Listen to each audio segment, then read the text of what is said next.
நம்ம மனசுக்கு பிடிச்சவங்கள சந்தோஷப்படுத்துறதுக்கே நம்ம அவ்வளோ ரிஸ்க் எடுக்கிறோம், அவ்வளோ வேலைப்பாடுகள் இருக்குது. நான் உங்கள் மனசுக்கு பிடிச்ச வீடியோ போட்டு எப்போ நான் வியூஸ் போய் நான் எப்போது யூடியூப் பிரபலம் ஆகுறது, சோசியல் மீடியாவில் ஃபேமஸ் பாப்புலர் ஆகுறதுக்கெலாம் உண்மைக்குமே ஒரு அதிர்ஷ்டம் இருக்கணும் போல்.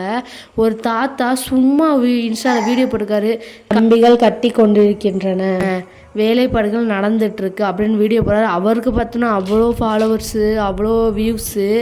நானும் டெய்லிக்கும் வீடியோ கஷ்டப்பட்டு எடுத்து தான் போகிறேன், ஒரு வியூஸும் போக மாட்டேங்குது.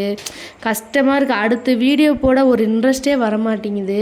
சரி வாங்க நம்ம எப்பவும் போல் வீடியோக்குள்ளே போயிடலாம். இன்றைக்கி என் ஹஸ்பண்ட் ஈவினிங்காக சிக்கன் எடுத்துகிட்டு வந்தாங்க. அதை கிரேவி வச்சுட்டு எங்கள் ஊரில் ரொம்ப ஃபேமஸ் சிக்கன் உப்பு கறி அதுவும் பண்ணிவிட்டு என் பையன் தூங்குறதோட டீ போட்டு குடிச்சிட்டு கிச்சன் செல்ஃப்லாம் சுத்தம் பண்ண ஆரம்பிச்சிட்டேன்.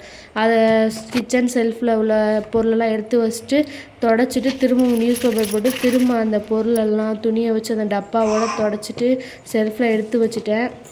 இந்த மாதிரியான இன்ட்ரெஸ்டிங்கான வீடியோஸ்க்கு நம்ம சேனலை ப்ளீஸ் சப்ஸ்கிரைப் பண்ணிக்கோங்க, கமெண்ட் பண்ணுங்கள், ஷேர் பண்ணுங்கள். வரேன், பாய்.